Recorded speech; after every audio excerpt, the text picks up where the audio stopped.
Hello, and welcome to Megan's Mystical Mashup, a conversation about life, the universe, and anything in between. I'm Megan Rounds, and welcome to the show.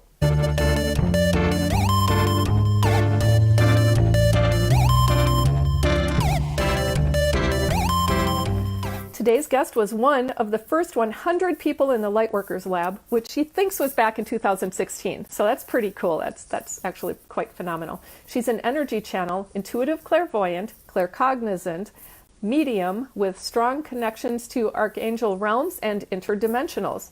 You can find her in the main lab and the lab light room and the circle. She has two boys, Atlas age 10, Axel age 8, two dogs, Sally 13 and puppy Jake 2, and cats, Kismet 14 and Max 2. Full house there. She loves getting outside in the forest, along rivers, streams, and the ocean, and lives in Tillamook County, Oregon, surrounded by the rainforest of the Pacific Northwest and lots of bodies of water. This is like I said, that area is very near to my heart. She's a joyful creator and owns her own business called Pacific Spirit Healing, where she offers one-on-one healing readings and intuitive mentorship coaching packages. And she is working on hosting her first retreat in late April. Oh, and did I mention that she also has a day job as a registered nurse? She's a busy woman. Please give a warm Lightworker welcome to Lauren Olivia. Hello. Hi. Welcome to the show. Thanks for being here. I'm really happy to see you. I'm excited to be here. Thank you. Yes, my pleasure. Well, as I'd mentioned, it's a nice snowy day here. And since you live in Oregon, I have to ask, what's the weather like? We actually have had uncharacteristic weather. I live on the Oregon coast, so I live at sea level, and it snowed on Monday. Really? We had snow on the beach here in Oregon, which is very unusual. We didn't even have snow in the inland areas. And it's cold. It was like 20 degrees this morning. Relative, yes. Yeah. But that is quite cold for the coast for sure. And I think that we are experiencing, I don't know if this is a storm that had come from the West Coast or not. Sometimes we get Canadian clippers. Tonight, I thought, well, it's not going to be nearly as cold as it was the last week when we reached something around 26 or 27 below with the temperature and 50 below with the wind chill. It was madness. Let's say. I would rather, Minnesota's great, but yes, trip to the West Coast would be nice. I was in California last week, and they were in like the 50s and had rain, and it felt, I think, apocalyptic to them. Like, it was real rough. I was like, this is an average day for us in Oregon. Yeah. You must have changes in the weather kind of akin to what we have in Minnesota, where one day it's really nice and then the next it's like kind of stormy and stuff. I personally really like that. Yeah, it mixes up. Definitely. Well, Lauren, what I usually do, and I will do today, is just ask you one big question that then we can use as a springboard for the rest of our conversation today. And that is to tell us a bit about your spiritual journey. And if you can incorporate into there how you came across the Lightworkers Lab, that would be great too, but not required. Okay.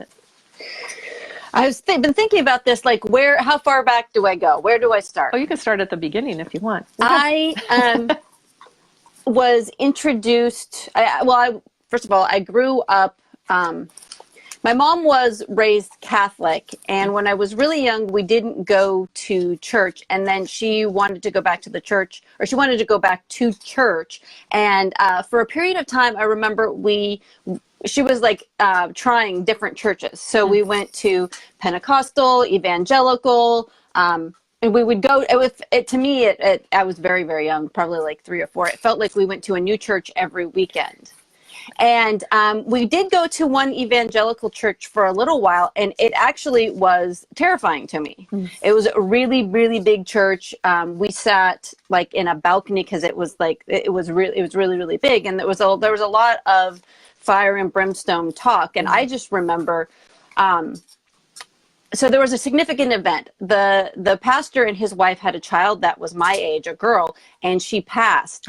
And from what everybody had talked to, all of their teaching was, if you stay in alignment with God and do good, then no harm will come to you, basically. And so I walked away with the idea, well, if the preacher's daughter dies and she is the daughter of this preacher who, purports to not do any harm or, be living in alignment with God, then what hope is there for me? So that it was scary to me. I had a scary experience. And then my mom ended up joining a very liberal Catholic church in Eugene, Oregon. The diocese there was in the 80s. Again, it was very, very, very liberal, and I had a great experience with it. It was fun. I liked the priests there. It felt like a community. When we moved a few years later, we never were able to find a church like that. So that was kind of my introduction to religion, was through Catholicism. But I stopped attending church probably around 10. And then I got reintroduced to the idea of spirituality, or even that there was something else out there greater than myself, through a 12-step program in my late teens. And I really liked the idea. In 12-step programs, it's basically kind of like a choose your own adventure. You get to say what your higher power is. You get to direct that, basically, just with the basic understanding that there's something else out there greater than yourself. And that really resonated with me. And so that was my, I would say, my grown-up foray into religion, or into spirituality and mysticism, all that kind of stuff. And I was always really intuitive, and I always had a lot of real clear cognizance. I would just know things, and I wouldn't know how I would know things, but I just knew things, and things that I had no logical way of knowing. I would know things about people that I didn't know. It's not like I could come to that conclusion about them, or even make an educated guess. Anyways, so fast forward, I went to college, I got married, I had a couple of kids, and then my marriage ended, and I had 2 young children. I hadn't really been practicing any type of spirituality. I hadn't been connecting with a source or higher power, and I was kind of at one of those crux in the road. I was at a Y in my life, and I ended up becoming closer, getting back into 12-step program, and through that started having a better relationship with my higher power. And then once I kind of like peeked behind the curtain, then I started reading books, I started watching videos, I started basically trying to absorb. And one of the first places that I started learning teachings from was, there's a couple of teachers, Marianne Williamson and Gabrielle Bernstein, that do A Course in Miracles teachings. Because I had this, I was gun shy about the word God. I was gun shy about anything that had to do with any type of organized religion, not just Christianity, but, Buddhism or any of the like. So I was working from the place of, A Course in Miracles did use some of that language, but it wasn't, it felt neutral enough to me that I could get behind it, And a lot of it was just about empowerment and love, which really was, appealed to me. Because I'm not a fearful person, but I had this kind of low level fear, and it kind of manifests as a little bit of like anxiety, are my kids going to be okay? And, am I going to be able to pay my bills? Am I going to lose this? Am I going to get this? It's kind of that always kind of just feeling a little uneasy in life in general. And so through some of the teachings of Course in Miracles, I found a little bit more ease. And I was doing that on my own. And my parents, who are actually in the Lightworkers Lab, my dad is the energy wizard, Mark Valbrecht. And I will also say this, that's not the man that I grew up with. He is night and day from the person that I grew up with. He's a computer programmer by trade, very analytical, just kind of, see it, numbers. So anyways, so I'm doing the Course in Miracles type stuff, and I'm reading a lot of information about, spirituality and things like that. And my parents gave me an Abraham Hicks book. Oh. And I'm a nurse by trade, so, I have a strong background in science. And at the beginning of the book, when, what's his name? I can't remember the man's name. It was Esther, and anyways, her husband is talking about at the beginning of the book how this is a channeled text.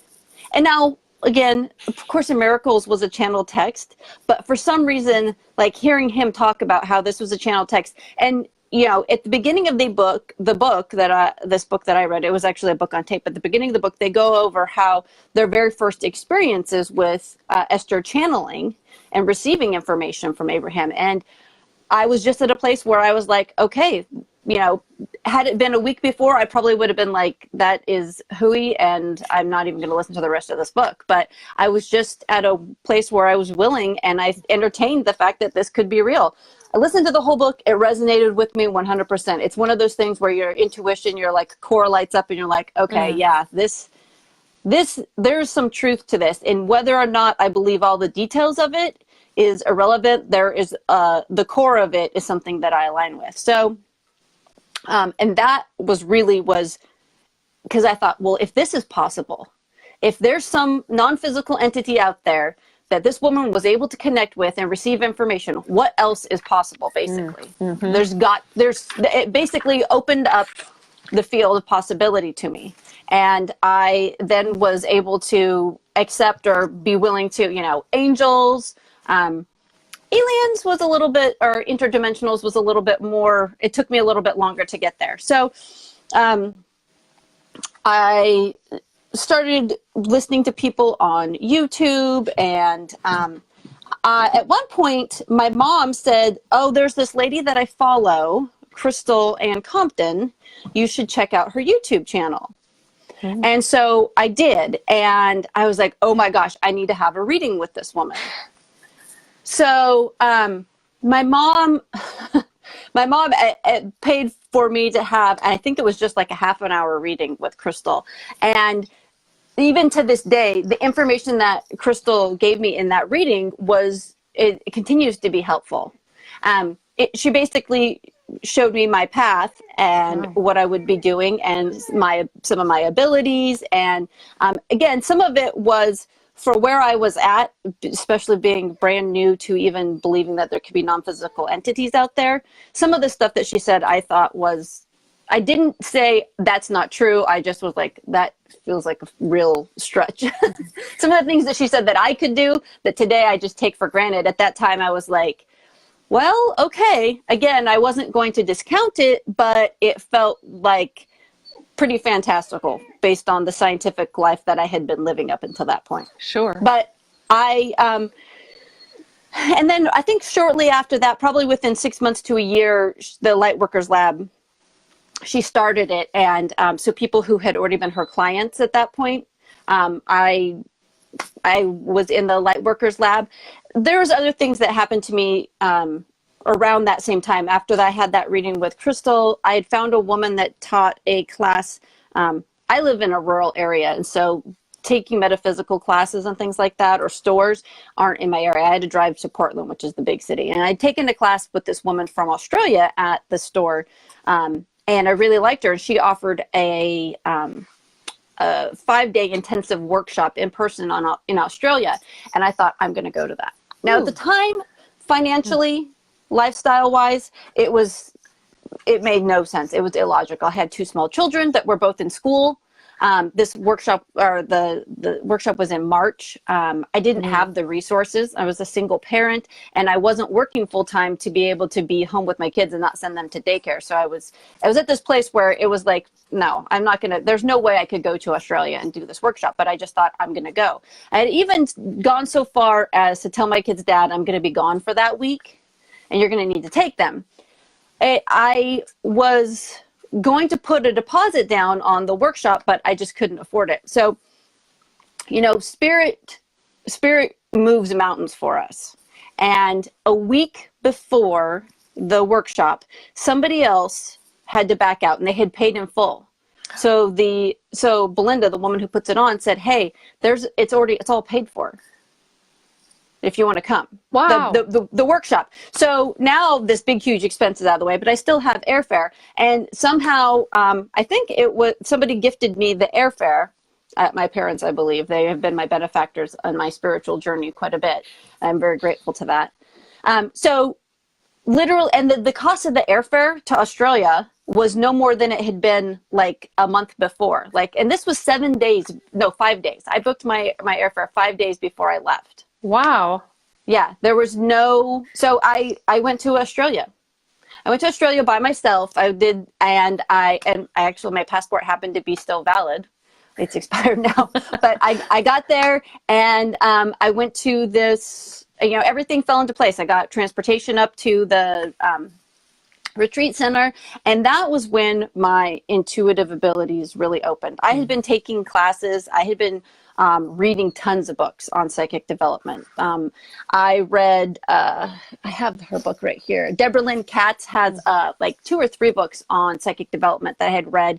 None of them I was really able to kind of connect with. I had also read a lot of Sonia Choquette's books about connecting with source and spirit, and I could feel my spirit guides there with me. I could feel that they were there. It was just making that final connection of actually being able to receive the information in a way that I could understand. Because I'd been receiving information, I just wasn't understanding that that's what I was receiving. And so I went to the workshop, and it's twofold. It was a clairvoyant.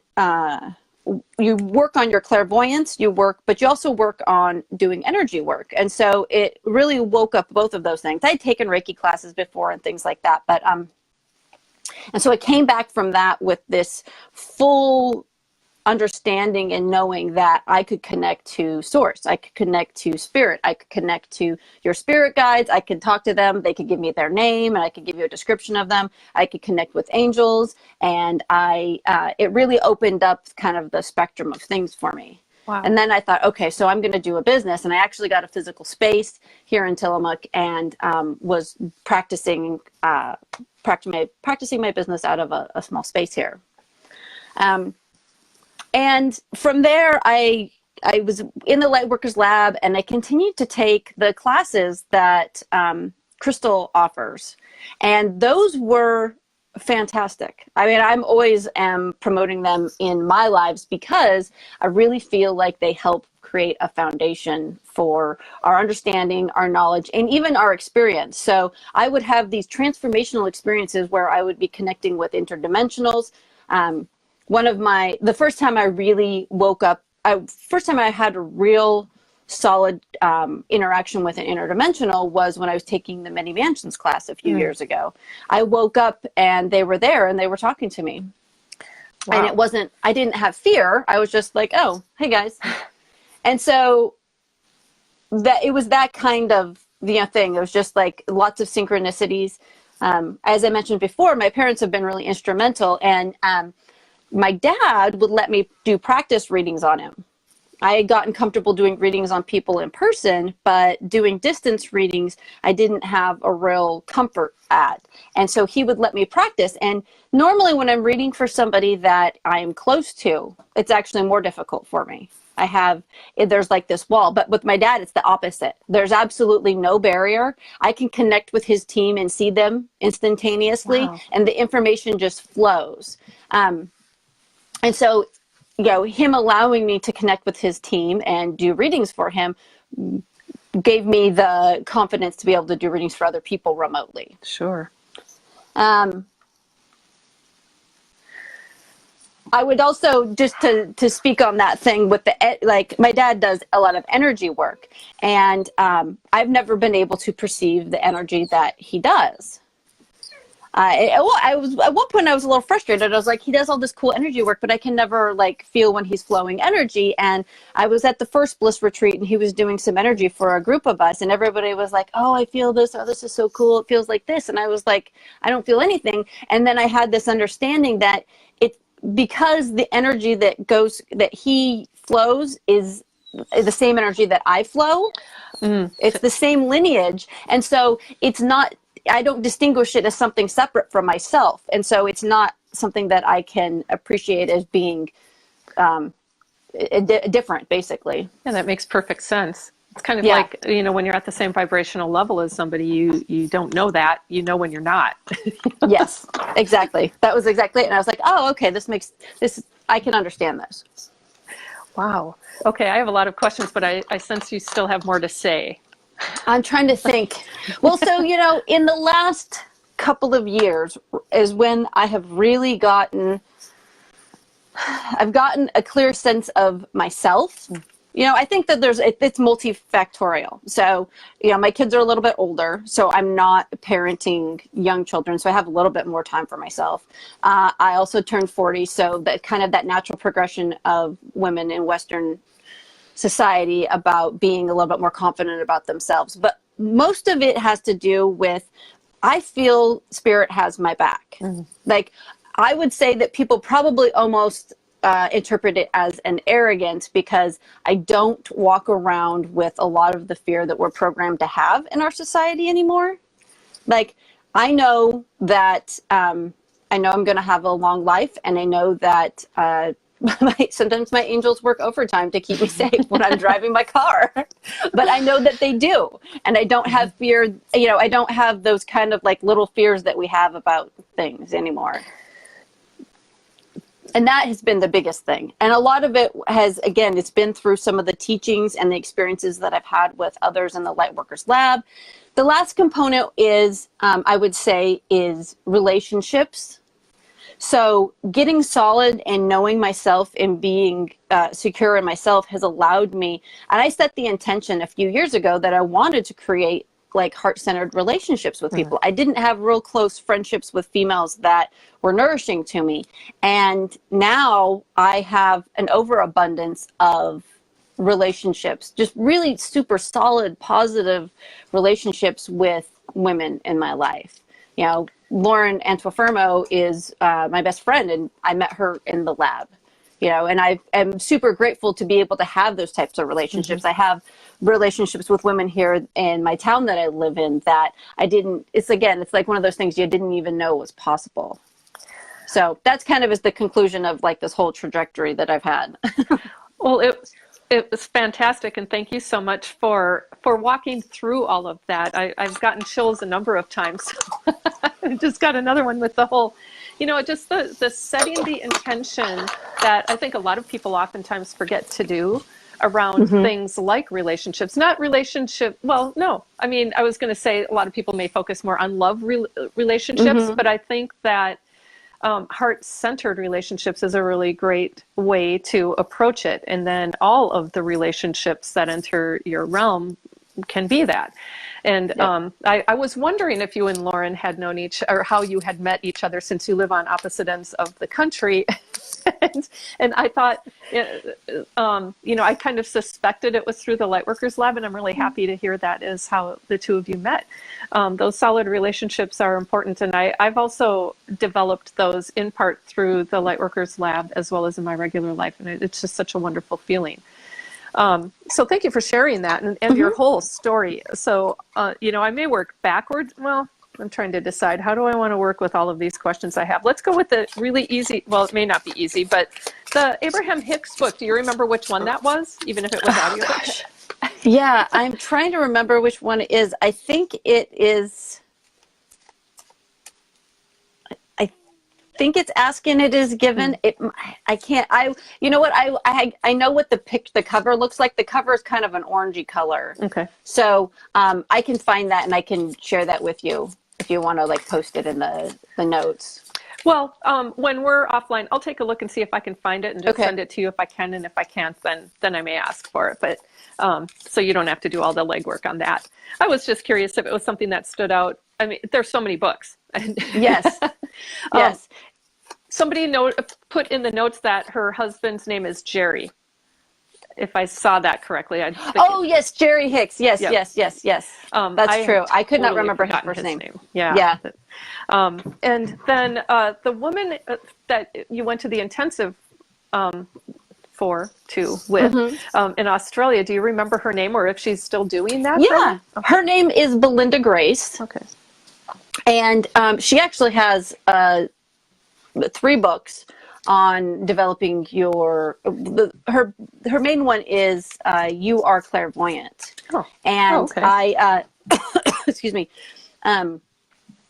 that book I really liked in terms of books, because I don't usually do well with learning by reading, but that book in particular, it is very just straightforward, clear, logical language, and it doesn't incorporate a lot of the terms that we use in the metaphysical community, because we take for granted that we know what those terms mean. Yep. But when you're brand new, some of the books talk about creating a room in your head and making a screen, and that was I was just unable to connect with that type of thing, or using different color roses to mean different things. Like, those techniques didn't work for me, but hers were just really rudimentary, honestly, but it was perfect because they were doable.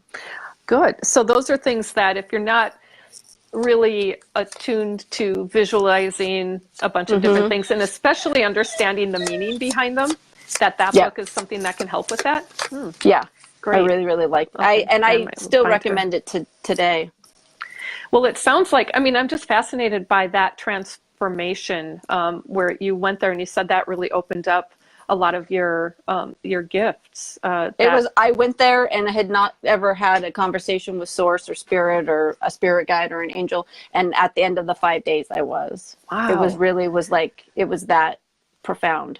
And like I said, a spirit moved mountains to get me there. I had to go to Australia.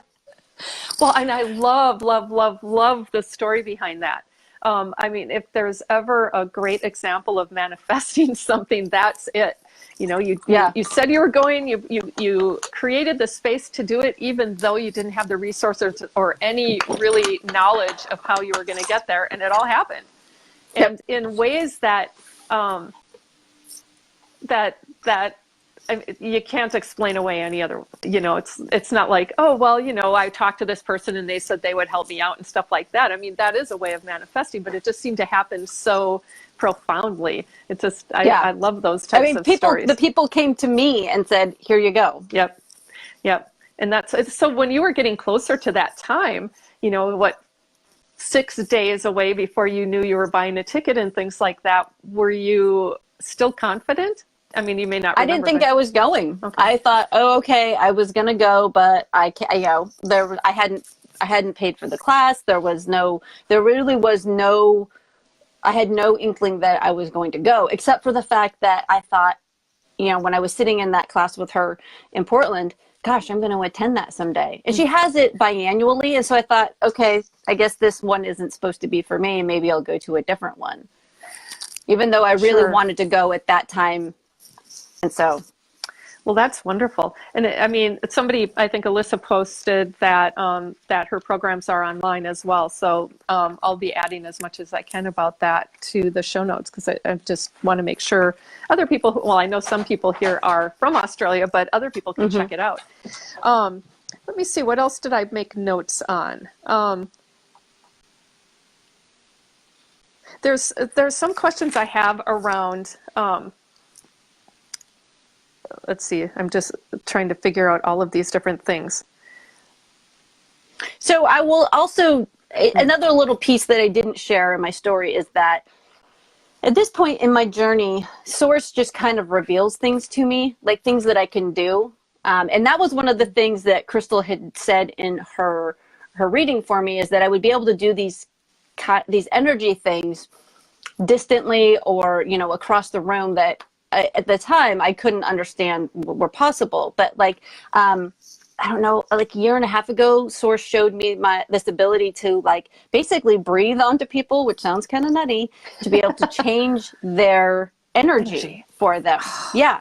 And so I have my best friend in Tillamook. Her name is Melinda.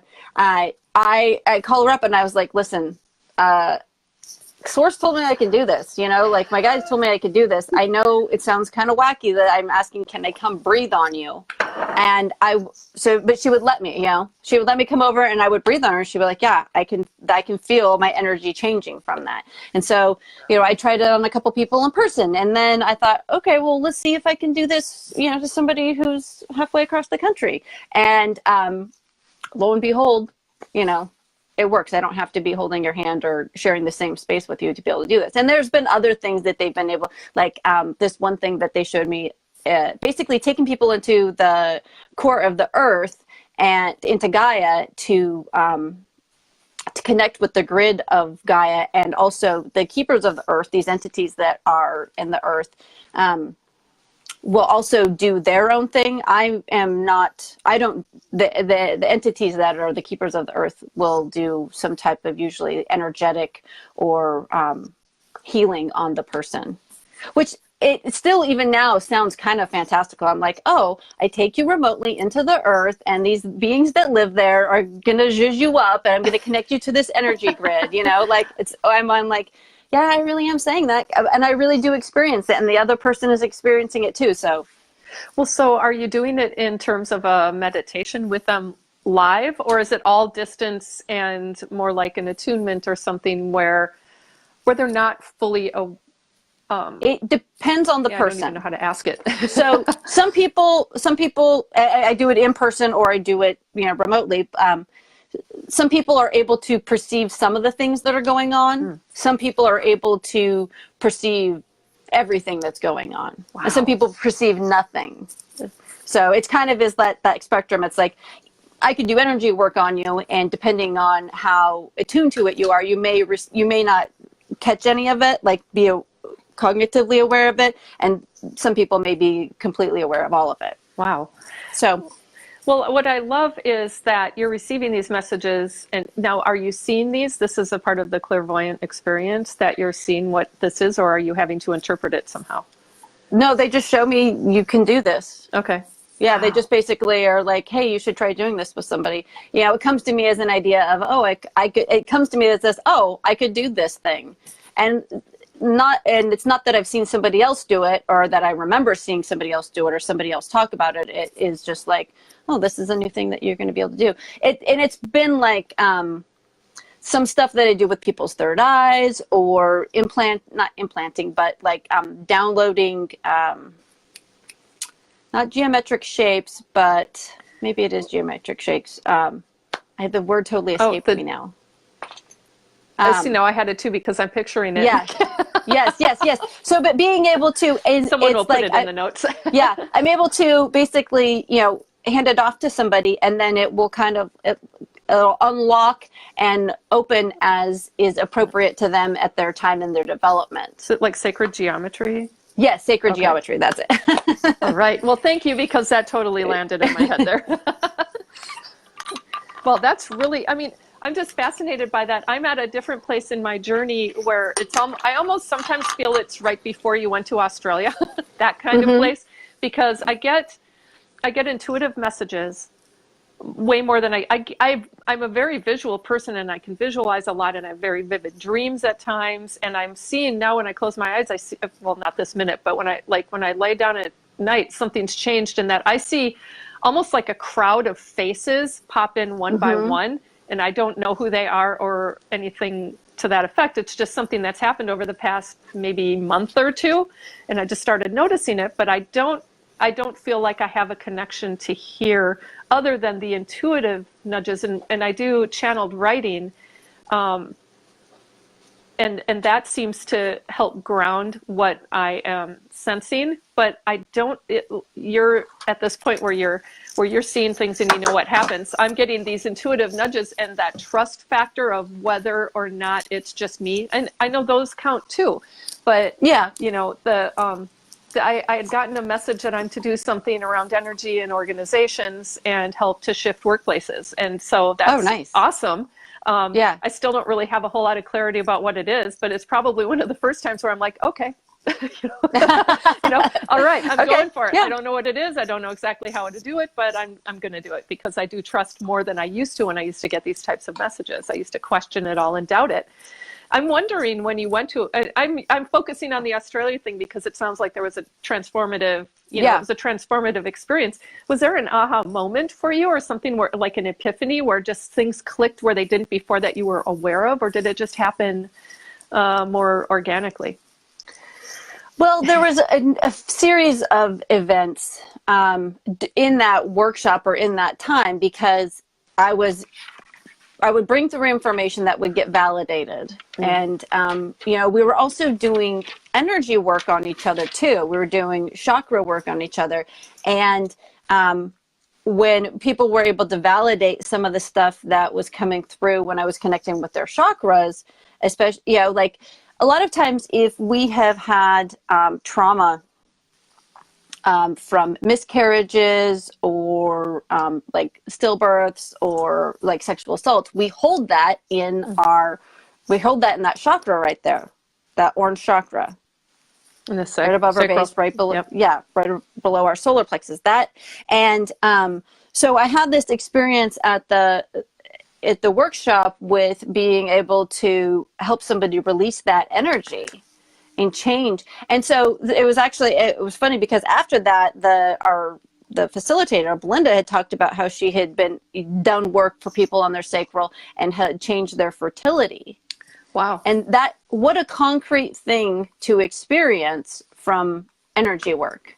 And again, I had taken Reiki classes and I was open to the idea of energy work, but it's still being a nurse and being trained in science, it felt really airy-fairy to me. And I needed to have a lot of evidences and a lot of evidential experiences like that to really help me to understand, okay, this isn't. And even when I came back, I didn't really like to focus on doing the energy work. Like it kept coming to me and I kept being like, no, but I want to be psychic. I want to tell people about their future. You know what I mean? Yep. Yeah. I love that it's really not, I mean, for some people it might feel like a choice, but for others, I think I've heard like, mediumship, things like that. Sometimes it just it doesn't knock on the door. It's just there. And it's like, this is what you're going to do. And eventually people get to the point where they're like, okay, or maybe not if they're closed off to it. But, if they're seeking something and then this is the thing and they're like, no, not that. It's like, you really don't have that kind of choice. Yeah, that's what it is.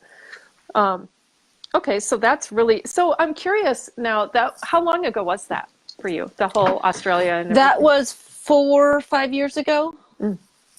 So really not all that long, but, No.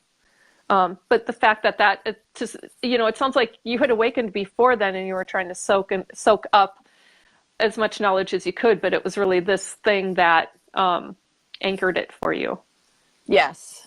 It was the last filament that connected, my knowing that my guides were there or that source was there. And it really was like I plugged it in.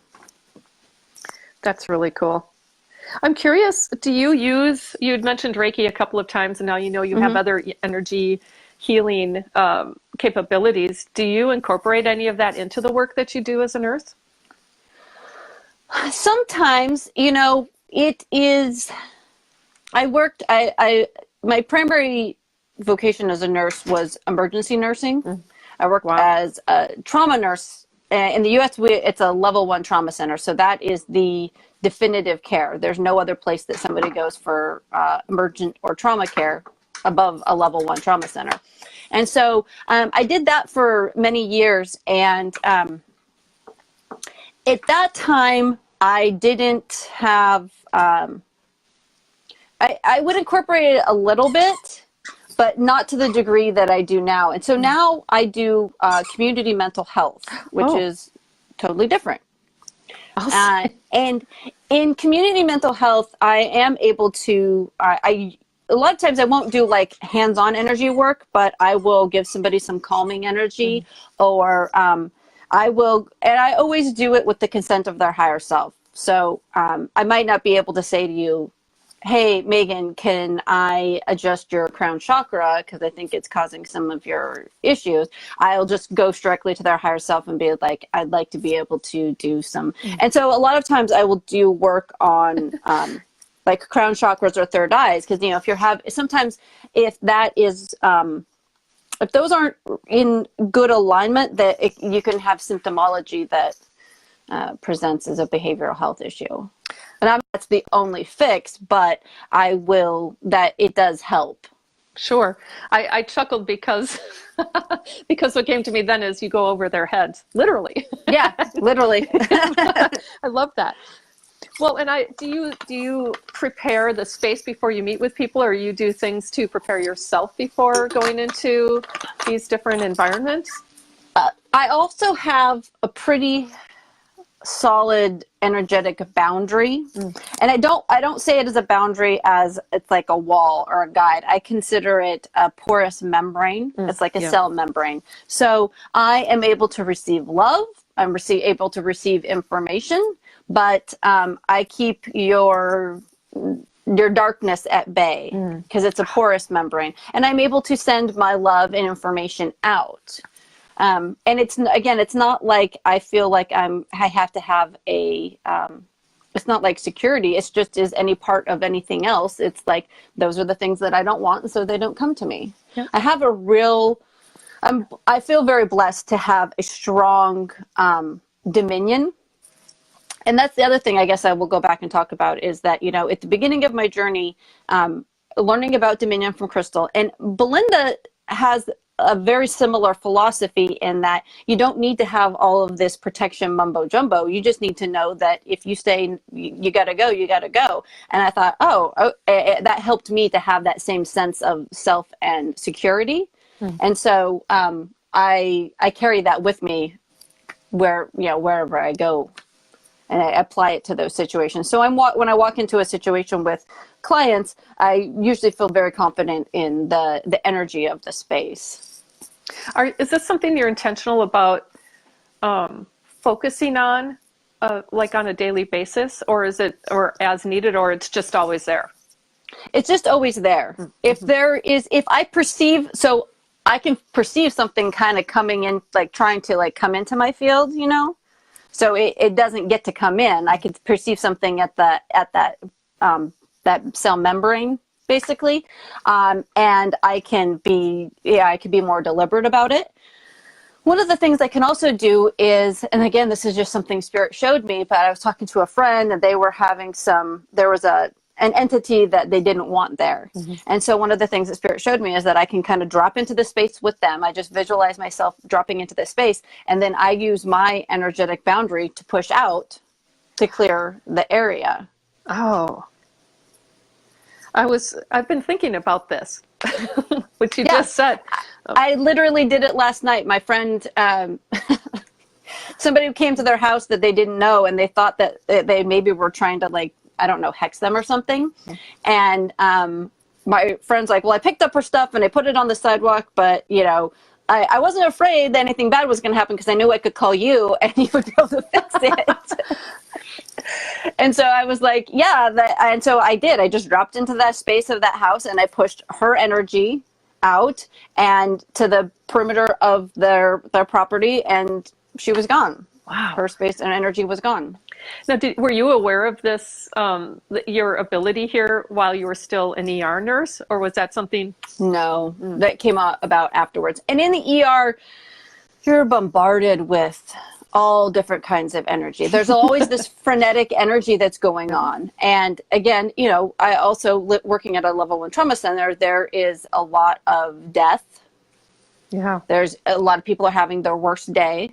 There's just is a lot of life-changing things that happen for people. And so there's a constant heavy energy there.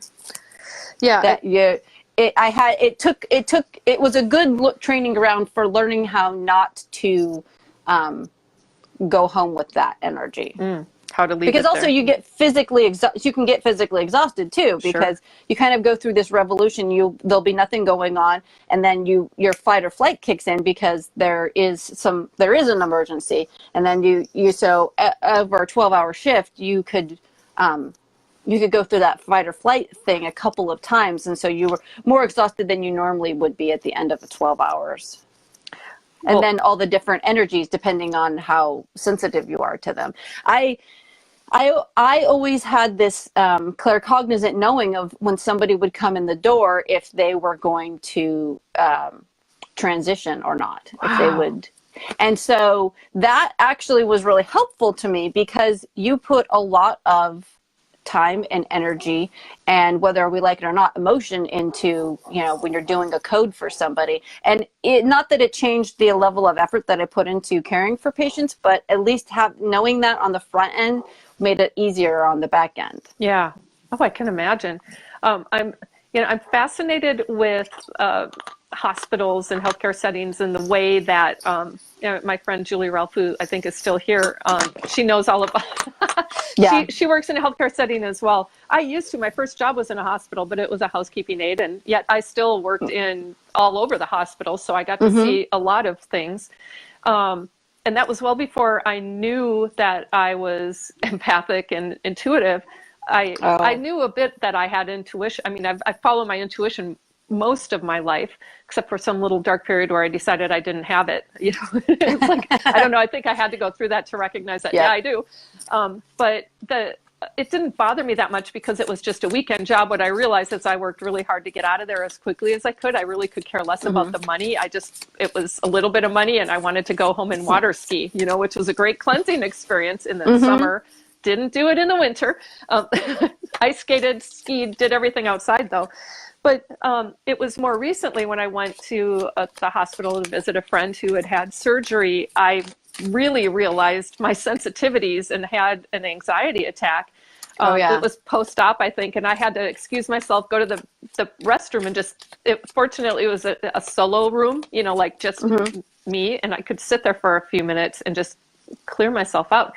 That shook me up. It was before I joined the Lightworkers Lab, but I had some experience in energetics and knew how to clear myself. But so I knew it was energy based, but it just took me by surprise. I didn't realize it. I worked in nursing homes as well, so I kind of figured, I could do all this stuff. But this time it was like, whoa. And the next time I went into a hospital, I really did a lot of clearing ahead of time. I think that's why I was asking about your route, whether this is something you're intentionally setting. And it really struck me what you had said about I've forgotten her name. Bridget, is that her name? Belinda. Belinda, thank you. About not having to do all the, the mumbo jumbo. I think you used that phrase, but there's a lot of ritual that I think people put into, whether it's preparing yourself or clearing yourself and all of those other things. And when you had mentioned that, I was thinking about how, a lot of the times those rituals are there for our benefit because we may not believe that we can do it in a sustaining way or long term. And I kind of thought I had already started doing that, but now I can tell because I'm like, no, there are times when I want to clear again. I feel the need to really, if I feel out of balance, it's like, no, I have to do this, and I have to do it very physically to just help my brain align. I totally agree. When I first really had that pivotal awakening, and I could perceive energy and emotion and all of that stuff on a grander scale, and I was still working in the ER, I actually basically just stopped working. I stopped scheduling myself. My partner at the time was like, "Are you going to work?" Because I just was like, I can't. I didn't have the resources yet to go and be in that space and not absorb it or take it on. Yeah. And so that was a part of my journey, was being able to be in that space and occupy the space in my body and not leave my body or have to kind of deflect everything, but to be able to be in it and to walk away feeling better or being okay. Yep. Occupying space in your body, that's a big a repetitive theme for me. I know that's what Lauren Entrofermo really talks a lot about in her Body of Life program, which I've been in, which I've taken. And I wonder about the same thing. I worked in human resources. I was thinking about how people tend to gravitate towards professions, I think, that in some way aligns with their intuitive or spiritual gifts that they may not even be aware of. And for me, it was human resources. And I realized after the fact how intuitive I was in the interviewing process and other things, predicting a lot of things as well in terms of being able to prevent issues from occurring in the first place. I was really good at that without knowing it. But at some point after my awakening, I just couldn't be around it. I couldn't be around, and it was more than HR stuff. It was corporate stuff. which is why it's interesting that I have this calling to go to go and work within them again, because for a while I was just like, I don't want to have anything to do with them at all. There was just a different kind of negative energy. And the ones that I was exposed to, at least. I mean, there are great companies with positive energy. I just haven't experienced that myself in any of the ones I've worked with or gone to. But a part of the reason I'm called in is because of that. Yeah, you know? is to be able to shift that. Yeah. Yep. That's also was something that I ended up doing. It's because I would do triage. So I would see people on the front lines and, you know, intuitively knowing if somebody doesn't present as sick, hemodynamically, everything is fine. Their story is kind of benign, but I just would intuitively know that there was something serious. And it was one of those really cool evidences where I would, okay, my spidey sense is up, something is going on. And I also really was blessed to work in an organization where the physicians really, collaborated with the nursing staff, and so I could go to them and say, hey, I think this person needs a CT or an MRI from the waiting room. Like, there's something going on that we're not seeing or is not coming up evident. And there was multiple times where if I hadn't had that intuitive hit about something that was going on and gotten the study or the labs or whatever, that it could have had a catastrophic outcome. So that was really cool too, being able to use my intuition to help people in that really concrete way. Well, yeah, and recognizing the value of the intuition, because so many times people are taught to disregard it and question it. Yeah. And so I'm really happy to hear that blossomed for you, or maybe it was always there to begin with. It definitely, cool. It blossomed. I was curious.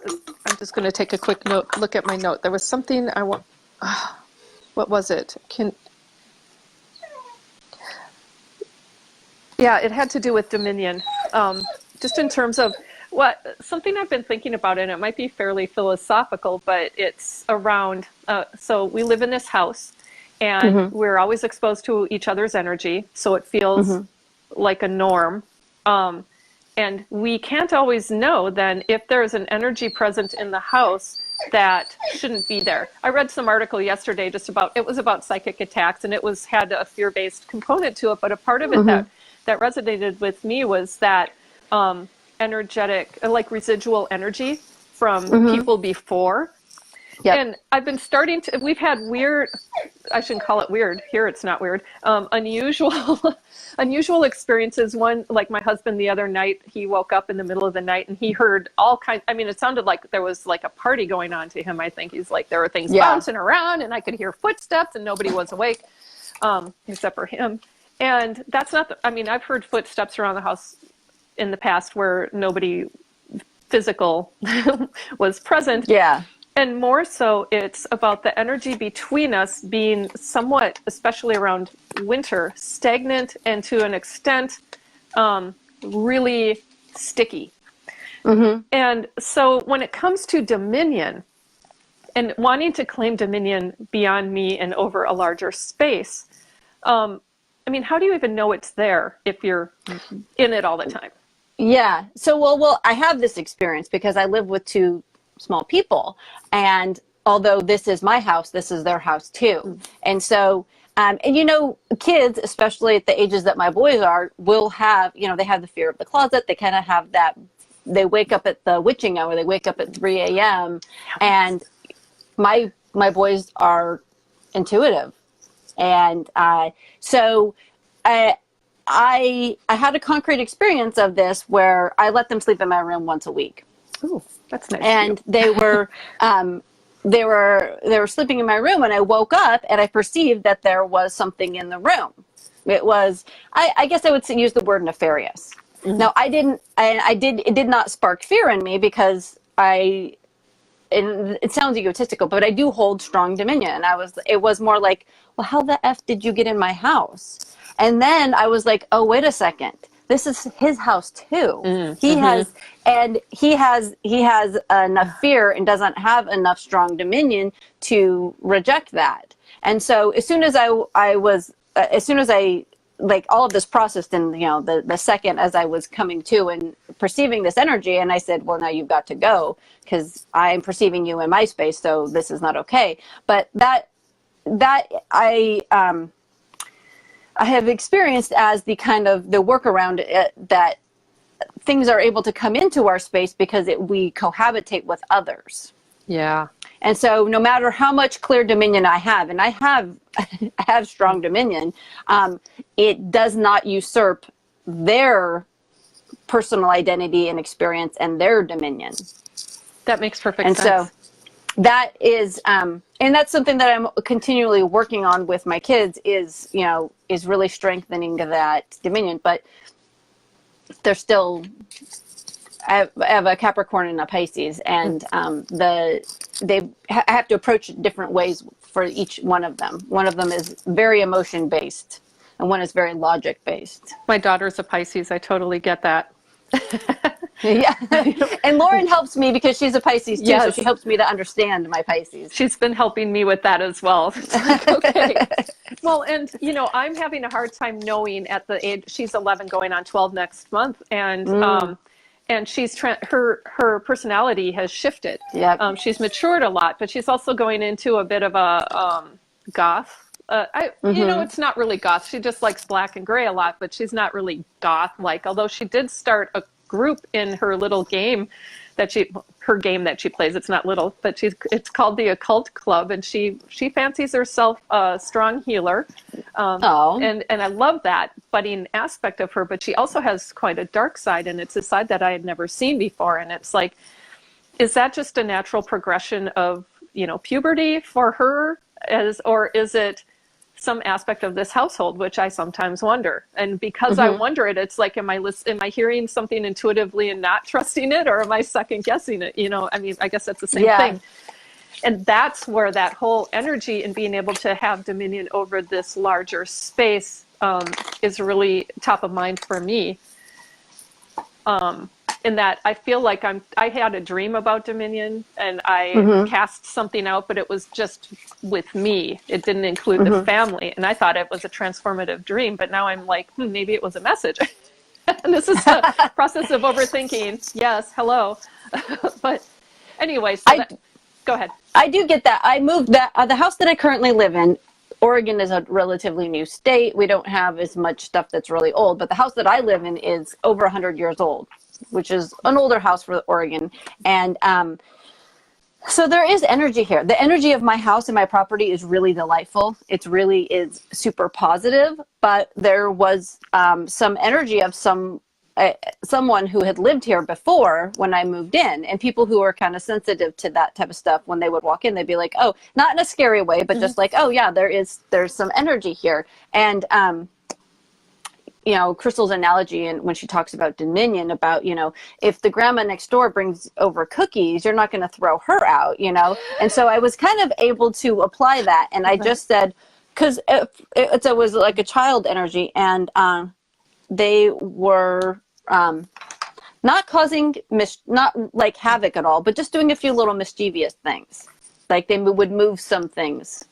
And things that could not have been moved. Yeah. Nobody was at the house, and they took a flag from upstairs, and it was in front of the door when I came home. Wow. Or a boot in the basement got moved, totally different rooms. Like stuff that none of my pets could have done, and that my kids, they don't go in the basement. They didn't do that, Yeah. But anyways, the long and the short of it was, so I said, hey, listen, if you can stay here, as long as you're not bothering me, not waking me up, and don't hide my stuff. And if you're going to be moving things, you have to do dishes too. Excellent. And I haven't had any experiences with it. That's awesome. I do feel I've done that, and I want to do it again, because I think I wasn't fully commanding in my, belief that it would hold. But at the same point, it's like, look, first, the people who live here aren't all open in the same way. Yeah. Although I think all of us are sensitive. Our dogs most certainly are. They were freaked out. One of them in particular that night when my husband woke up. There was something. I was just this is totally shifting gears, but only in a slight way, to a house that I became enamored with in Astoria, Oregon. My husband and I had visited, and this was before our daughter was born, and we stayed at a bed and breakfast, which I could hear somebody clunking up the stairs every night at about the same time, and nobody was there, I'm sure of it. because I don't think anybody else was staying there but us in a bed and breakfast. But across the street, there was this house that was dilapidated that I could not, it was so hard for me to tear myself away from it every time I saw it. So I'd go near it and I just stand there like I couldn't, like a zombie, And we had also in that particular city walked down the boardwalk that they had, and it just felt like everybody was a ghost, or they were physical forms, but they didn't seem, something was off. And to the point, it wasn't just me noticing that, it was my husband, and this was well before me realizing my own gifts, and he still rejects his, but he's like, he never wants to go back there, and I'm like, I want to go. Because that house, and my visceral reaction to it was really intense. I've done some research, and there is a house there that some things had happened to. So it's like, well, I don't know if I'm connected to that, but I do recognize that, I was aware enough to know something was up with that house, but also just that overall experience. And that's really a part of what sparked me around residual energy and how powerful it can be when we're not aware that it can have that kind of effect. Not saying all the people we saw were actual, ghosts, but they may have been. It's kind of hard to know. It was very strong, and they had a fire, and a lot of people died, and it was like, but I didn't know that until after the fact. I'm like, well, that might be why it seemed that way. I don't know. It's fun to make that story in my head anyway.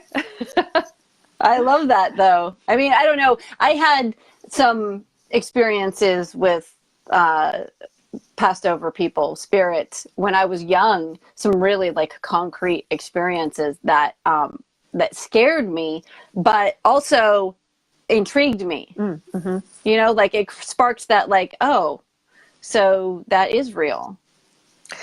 Even though it doesn't fit with all the other narratives that we have in our society. Have you had to rely on your parents to know about some of the experiences you had, or are they firm memories of yours? They're firm memories. Let me think.